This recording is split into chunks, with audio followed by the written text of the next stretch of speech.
사랑하는 성도 여러분, 안녕하셨습니까? 하나님께서 허락하신 한 주간의 시간이 흐르고 또 이제 토요일 새벽 여러분과 마주하게 되었습니다. 저는 지난 시간에 또 다른 만남이라는 말씀의 제목으로 성령을 만난 이후에 성령의 인도하심을 받는 사람들이 이제 예루살렘에 모인 또 다른 사람들을 만나게 하시는 이야기를 함께 나누었습니다. 그때의 사람들의 반응은 너무나도 놀라운 그 상황을 이해할 수가 없어서 지금 제자들이 말씀을 전하는 사도들이 술 취한 것이 아니냐, 새술에 취한 것이 아니냐라고 하는 반응을 내어놓습니다.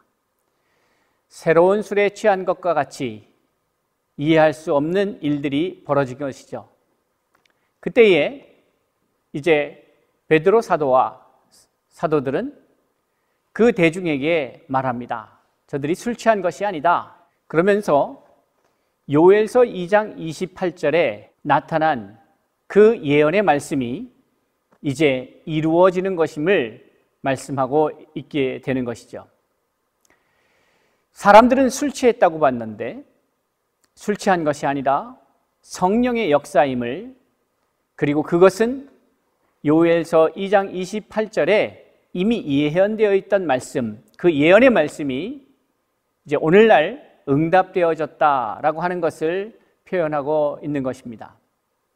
그러한 놀라운 역사, 어떠한 예언의 말씀이 들어있는가 살펴보면, 하나님이 말씀하시기를 말세에 내가 내 영을 모든 육체에 부어주리니 너희의 자녀들은 예언할 것이요 너희의 젊은이들은 환상을 보고 너희의 늙은이들은 꿈을 꾸리라.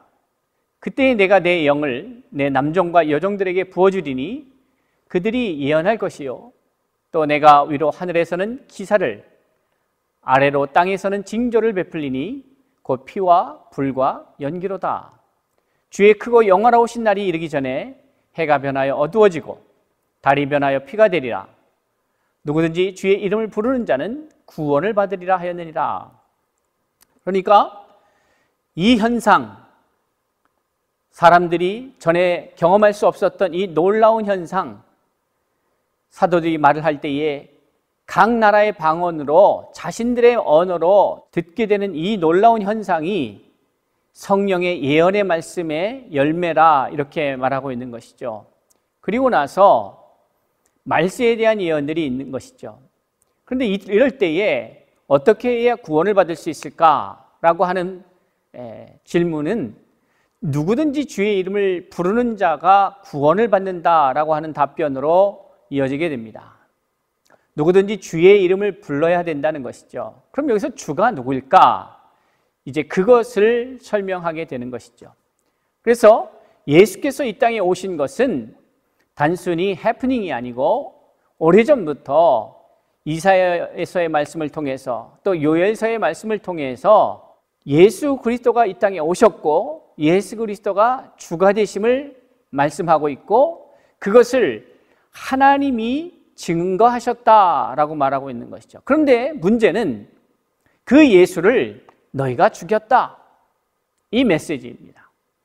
그런데 그가 사망 아래 있을 수 없어서 부활하셨고, 그가 40일 동안 이 땅에 계시면서 우리에게 하나님의 나라를 선포하셨고, 그 결과 우리는 부활의 예수를 만나 그 예수에게 메시지를 들었는데 바로 성령을 기다리라는 것이었고, 그 성령의 기다림은 요엘서의 말씀에 예언되어 있는 말씀이었다.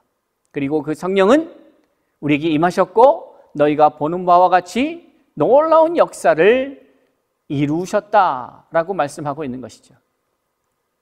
자, 그런데 문제는 그 예수를 죽였다는 것이죠. 누가요?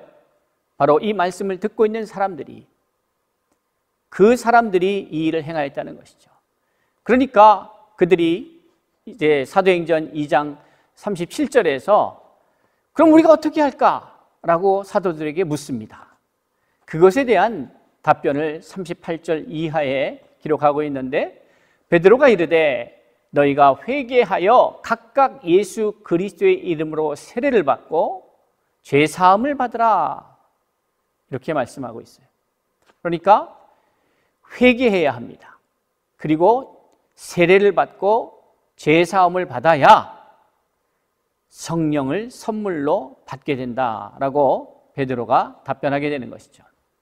자, 그런 사건들이 전개되면서 사람들이 말씀을 듣기 시작하고 회개하고 세례를 받고 그 결과 어떤 일이 벌어지느냐? 신도의 수가 3,000이나 더하였다라고 성경은 기록하고 있습니다. 자, 이러한 이야기가 이제 앞에 오늘 본문의 내용이 전개되기 전에 앞의 내용입니다. 그리고 오늘 본문은 이렇게 시작합니다. 그들이 사도의 가르침을 받아 서로 교제하고 떡을 떼며 오로지 기도하기를 힘썼다. 사도의 가르침을 받아 라고 말씀하고 있습니다. 이것은 예수님의 말씀을 기억나게 합니다. 예수님께서 승천하시기 전에 마태복음 28장 19절에서 가서 모든 족속으로 제자를 삼아 아버지와 아들과 성령의 이름으로 세례를 주고 내가 너희에게 분부한 모든 것을 가르쳐 지키게 하라 라고 말씀하셨습니다. 그러니까 사도들은 지금 먼저 복음을 전하는 그 단계에 있어서 가르침의 단계를 말하고 있는 것이죠. 가르쳤다는 거예요. 자, 그러면 이 가르침, 많은 가르침의 시작에 있어서 첫 번째 가르침이 무엇이었을까를 한번 우리가 살펴봐야 되지 않겠습니까? 가르침을 받아 서로 교제하고 떡을 떼며 오로지 기도에 힘썼다라고 한다면 이 서로 교제하고 떡을 떼는 것, 이것도 그 가르침 속에 있는 것이겠죠. 그런데 그 뒤에 나오는 오로지 기도에 힘썼다, 오로지 기도하기를 힘썼다라고 하는 말을 우리가 주목할 필요가 있습니다. 무엇을 기도했을까? 무엇을 기도했을까? 아니, 무엇을 위해서 기도했을까? 그 기도의 내용은 무엇일까? 여러 가지로 생각할 수 있습니다. 그런데 이 시점에서 저들이 사도들의 가르침을 받고 떡을 떼며 교제하고 오로지 기도에 힘썼다라고 하는 것. 자, 여기서 성령이 제자들에게 임합니다. 그리고 제자들이 그 말씀에 따라서 움직이기 시작합니다. 그런데 이 제자들의 말씀을 또 들은 사람이 생기게 됩니다. 그리고 그들 또한 역시 제자들이 거쳤던 그 과정을 거치게 됩니다. 이것이 나타나는 것이죠. 그러니까 예수님께서 제자들에게, 사도들에게 예루살렘을 떠나지 말아라, 아버지의 약속한 바 성령을 기다리라 했습니다. 그리고 기다렸습니다. 근데 그 기다릴 때에 성령을 받기까지 그 과정 속에서 어떤 일이 있었냐 보니까 한 열흘간의 시간을 저희가 마음을 같이하여 전혀 기도에 힘썼다라고 말하고 있는 것이죠. 그럼 그들의 기도의 내용은 무엇이었을까? 아마 생각컨대 그것은 성령을 사모하는 것이었겠다, 이런 생각이 듭니다. 성령을 사모하는 것. 왜냐하면 바로 예루살렘을 떠나지 말고 아버지의 약속한 바 성령을 기다리라 하셨기 때문에 그들에게 있어서 가장 중요한 우선순위는 성령을 만나는 것이었습니다. 그러니까 다른 어떤 기도 제목이 있지 않습니다. 오직 성령을 만나기 위해서 성령을 간구하고 갈급한 심령으로 기도했겠죠. 그럼 어떤 일이 벌어지느냐? 회개의 역사가 일어난다는 것입니다. 회개의 역사가 일어나는 것이에요. 회개가 있어야 그 다음에 성령이 선물로 주어진다는 사실을 우리는 사도행전 2장 38절에서 확인할 수가 있게 됩니다. 회개하여 각각 예수 그리스도의 이름으로 세례를 받고 죄사함을 받으라. 그러니까 성령을 선물로 받기 이전에 반드시 거쳐야 될 과정이 뭐냐면 회개하여 죄사함을 받는 것입니다. 죄의 문제가 해결되지 않으면 성령이 임재하지 못한다는 것이죠. 안 하신다는 것이죠. 그러니 이들이 이제 가르침대로 떡을 떼고 교제하면서 오로지 기도에 힘썼는데 그 기도의 내용은 사도들이 했던 것, 성령을 받기 위해서 사도들이 했던 것과 마찬가지로 성령을 구하며 성령의 임재를 기다리는데 그 과정 속에서 회개의 역사, 죄사함의 역사를 경험하게 되는 것이죠. 자, 이렇게 해서 성령이 임하게 되고 성령이 임한 이후에 이 사람들이 어떻게 변하는가? 두려워서 어찌할지를 몰라 하고 있는 상황 속에서 성령의 임재가 있고 성령의 역사가 있고 성령의 역사와 기적과 표적이 하나님의 사람, 성령 받은 하나님의 사람들에 의해서 펼쳐지게 될 때에 그들이 이제 더욱더 힘을 얻게 되고 다 함께 있어서 그들의 삶이 변화되는 데까지 이어지게 되는 것입니다. 자, 사도들의 가르침은 어디로부터 출발하는가?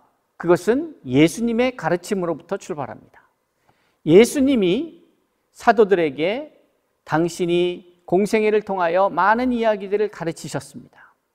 그런데 문제는 여러분, 배웠다고 다 아는 것이 아니지 않겠습니까? 예수님께서 말씀을 하셔서 제자들이 들은 적이 있는데 그것이 다 생각나지가 않습니다. 그들이 이렇게 공부를 못했다, 잘했다 이런 문제가 아니고 머리가 좋았다, 나빴다의 문제가 아니고 일반적으로 그렇습니다. 우리가 막 지나가면서 경험했던 사건은 기억이 나도 그 과정에서 뭔가 강의를 듣고 강의를 배웠다면 그것이 그 사건에 대한 기억보다 더 분명하지는 않은 것 같습니다. 자, 그렇다면 그 가르침이 어떻게 다시 필요한 시점에서 쓰임받을 수 있을까? 사용되어질 수 있을까? 단지 개인의 기억력에 의존해야 하는 걸까? 우리는 생각해 봐야 합니다. 그래서 왜 예수께서 성령을 받으라고 말씀하셨는지 우리는 알 수 있는데 보혜사 성령에 대한 약속을 하시면서 그 성령의 역할이 무엇인가 봤더니 바로 예수께서 말씀하신 것을 생각나게 하신다라고 하는 것입니다. 요한복음 14장 26절에 보혜사 곧 아버지께서 내 이름으로 보내실 성령 그가 너희에게 모든 것을 가르치고 내가 너희에게 말한 모든 것을 생각나게 하리라. 그러니까 사도들의 가르침의 시작은 바로 예수님의 가르침에 기인합니다. 예수님의 가르침을 받은 사도들이 그 사도들의 이해 속에서 또 다른 자에게 전하게 되어 하는 것이죠. 그런데 온전하게 그 가르침을 전할 수 있도록 하는 그 과정 속에서 역할을 하고 있는 분이 누구냐? 바로 성령이라는 것이에요. 성령이 사도들에게 예수께 들은 말씀을 생각나게 하시고 또 모든 것을 기억나게 하시고 가르치신다. 이것이 성령의 역사다. 그렇기 때문에 사도들은 사람들을 만나기 전에 성령을 만나야 합니다. 저와 여러분은 사람들을 만나기 전에 성령을 만나야 합니다. 하나님의 사역으로 투입되기 전에 성령을 만나야 된다는 것이에요. 어떠한 일을 하기 전에 그 일을 누가 나로 행하게 하는가? 주도하는가? 성령이시다. 그러기에 성령을 만나야 한다. 이 이야기죠. 자, 성령에 의해서 예수의 가르침이 사도들에게 온전히 전달되고 그 사도들이 다시 그들의 제자, 사도들이 만나는 수많은 제자들 또 수많은 사람들에게 온전하게 전달되어질 때에 그 역할을 성령께서 하신다는 거예요. 사도들의 가르침이 성령의 주도로 이루어져야 하기 때문에 성령을 만나야 하고 그 성령을 만난 이후에 그들은 역시 성령의 인도하심을 받아 담대하게 복음을 전하고 그것이 이제 일반 사람들에게 전해지게 되는 것이죠. 그리고 그 결과 그들의 삶이 바뀌어집니다. 그 사람들의 삶이 바뀌어지는 그 과정 속에서 결국 한마디로 말하자면 거기에 성령의 역사가 개입되어 있다는 것이죠. 날마다 마음을 같이하여 성전에 모이기를 힘썼다라고 말하고 있습니다. 여러분, 지금 두려워합니다. 사람들을 두려워해요. 쫓기는 신세예요. 심정적으로 또 실질적으로. 그런데 이들이 공적인 장소인 성전에 모이기를 힘썼다.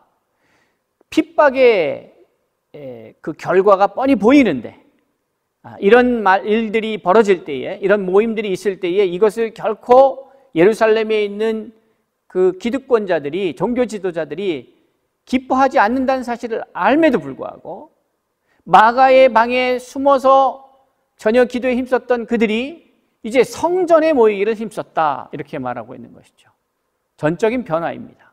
성전에 모이기를 힘쓰고 집에서 떡을 떼며 기쁨과 순전한 마음으로 음식을 먹었다. 교제가 일어납니다. 그리고 그 45절에는 자신들의 재산을 내어놓고 소유를 팔아서 각 사람의 필요를 따라 나눠줬다, 이렇게 말하고 있는 것이죠. 대단한 변화죠. 왜냐하면 사람들은 자신의 재산을 모으고 쌓고 자기의 부와 자기 가족의 부를 위해서 축적을 하지, 다른 사람의 필요를 해결하기 위해서 자신의 재산을 쓰지는 않습니다. 그런데 성령의 역사 이후에 그들이 어떻게 달라졌는가? 바로 타인의 삶에 관심을 갖게 되는 것이죠. 두려움이 없어집니다. 나만 알았던 인생이 이제 타인을 향한 배려와 관심으로 옮겨갑니다. 그리고 기꺼이 자기 희생으로 이어지게 되는 것이죠. 그러면서도 그들은 두려움 없이 모이기 시작하고, 모이는 것으로 끝나는 것이 아니라 그들 모임 가운데에, 교제 가운데에 기쁨이 넘쳤다는 것을 성경은 우리에게 말씀하고 있습니다. 자, 그런데 이제 오늘날 이 시점에서 사도행전 2장에 나타난 이 사건을 우리가 다시 주목해야 될 부분이 무엇인가 하면, 오늘 한국 기독교는 우리들만의 리그를 형성하고 우리들끼리 기뻐하고 우리들끼리 즐거워하고 우리들끼리 그것은 어떻게 보면 사도행전에 나타난 성도들의 상황과 다 똑같이 보여집니다. 근데 문제는 47절에 나오는 거죠. 하나님을 찬미하며 또 온 백성에게 칭송을 받았다는 것입니다. 근데 오늘 기독교는 왜 너는 너희들끼리만 노느냐, 너희들끼리만 즐거워하고 너희들만의 하나님을 맡고 너희들의 종교를 위해서, 너희들의 신앙심을 위해서 왜 민폐가 되느냐라고 하는 사도행전 2장에 나타나는 현상은 온 백성에게 칭송을 받았는데, 오늘날 기독교는 칭송을 받는 것이 아니라 비난을 받는다, 이 말이에요. 그 앞에 종교적 행위는 비슷해 보입니다. 그런데 성령의 인도하심을 받은 역사는 백성의 칭송으로 이어졌는데, 오늘날 우리는 이것이 어떻게 이어지고 있는가 살펴야 하는 것이죠. 물론 세상 사람들이 다 박수친다고 해서 그게 하나님이 하신 일이라 볼 수가 없죠. 그런 이야기는 아닙니다. 그런데 적어도 성령의 인도하심을 받는 역사 속에 우리는 오늘날 기독교가 처한 이 상황을 좀 더 진지하게 들여다봐야 한다는 것이에요. 우리들만의 종교 노름을 유지하고 그것을 강화하기 위해서 혹 우리가 함께하고 있는 이 사회의 사람들의 이야기에 무관심하고 있지는 않은지 살펴야 합니다. 사랑하는 성도 여러분, 우리에게 하루하루의 시간이 주어집니다. 그리고 그 시간은 우리가 하나님의 자녀로서 살아가야 할 시간이고, 동시에 하나님의 자녀로서 누려야 할 시간입니다. 그런데 기억해야 합니다. 우리에게 사명이 있는데 하나님께 받은 그 사명을 세상에 증거해야 한다는 것이죠. 무슨 사명입니까? 생명을 낳는 사명입니다. 그러니까 가서 모든 족속으로 제자를 삼아서 아버지와 아들과 성령의 이름으로 세례를 주라는 거죠. 근데 이 세례를 주고, 이 말씀은 사실은 어떻게 보면 다른 표현을 하자면 거듭나는 거예요. 죄인인 내가 죽고 아버지와 아들과 성령의 이름으로 세례를 줬다고 하는 것은 너희가 새로운 생명을 얻었다는 것이죠. 자, 그럼 새로운 생명을 얻었으면 이제 새로운 가치관 속에서, 새로운 가르침 속에서 살아가야 합니다. 왜냐하면 예전에 내가 거듭나기 이전에 알았던 지식, 삶의 가르침 혹은 방법론, 이런 것들은 이제 내가 새로운 사람으로 태어났기 때문에 새로운 가르침 안에 있어야 된다는 것이죠. 그리고 그 새로운 가르침의 결과가 어떻게 나왔느냐? 바로 사도행전 2장 43절 이후에 나타난 것이에요. 42절에서 그들이 사도의 가르침을 받아 이렇게 말하고 있잖아요. 그 이후에 교제하며 떡을 떼며 기도하는데 여기까지는 바로 자신들이 성령을 경험하여서 지금 이러한 결과를 만들어내는 것처럼 당신들도 먼저는 성령을 받아야 한다. 그러니까 기도에 힘써라. 성령 받기를 간구해야 한다. 그리고 그 이후에는 이제 성령이 너희들에게 가르침을 주실 것이다. 그리고 그 가르침은 너희들을 바꿔놓을 것이야. 이 아버지와 아들과 성령의 이름으로 세례를 받기 이전에 살았던 혹은 알았던 혹은 주장하고 세웠던 너희들의 세계관, 가치관은 바뀌어야 된다. 그리고 그것은 성령의 가르침에 의해서 예수의 가르침이 사도들에 의해서 세상 사람들에게 전달되었듯이 이제 그 가르침이 너희들을 새롭게 할 것이다 라고 말씀하고 있습니다. 그리고 그 결과 온 백성들이 그들을 칭찬하였다라고 사도행전 2장 47절은 밝히고 있는 것이죠.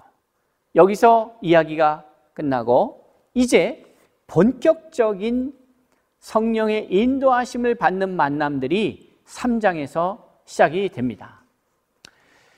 본격적인 또 다른 만남의 시작에 앞서서 성령을 만난 사람들이 어떠한 과정 속에서 어떻게 변화됐는지, 이것은 왜 중요한가 하면 또 내가 그것을 전해받은 내가 그 복음을 받고 그 과정을 거쳐서 성령을 체험하고 성령을 누리게 될 때에 이제 나도 사도들과 같이 변해야 될 텐데 그 변한 이후에 나를 만난 사람들이 또 어떻게 변할지, 그것이 그 과정이 기록되어 있는 것이죠.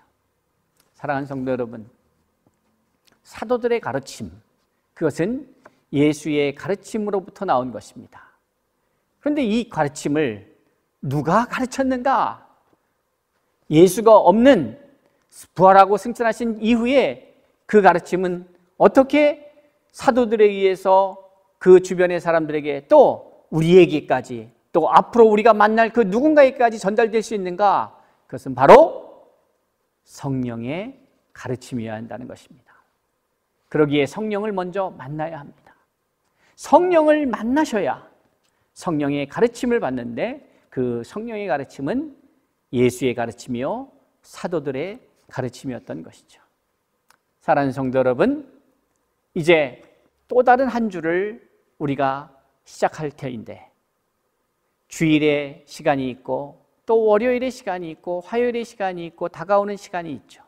이 시간 속에서 우리는 예수의 가르침, 사도들의 가르침, 그것이 성령에 의한 가르침이어야 함을, 그러기에 성령을 갈구하고 성령을 갈급하고 성령을 준비하고 기다려야 함을 다시 한번 기억하면서 성령을 경험한 자들이 이제 나아가 성령의 인도하심을 따라 또 다른 만나야 될 사람들을 만남으로 이 가르침이 그들에게도 고스란히 전달되어 그들의 삶이 나의 삶이 바뀌었듯이, 사도의 삶들이 바뀌었듯이, 사도행전에 등장하는 사람들이 삶이 바뀌었듯이 우리가 앞으로 만나야 될 사람들의 삶도 바뀌기를 기대하면서 성령과 만남, 성령과의 만남 이후에 또 다른 인도함을 통하여 만나게 될 그 만남을 기대하면서 하나님 앞에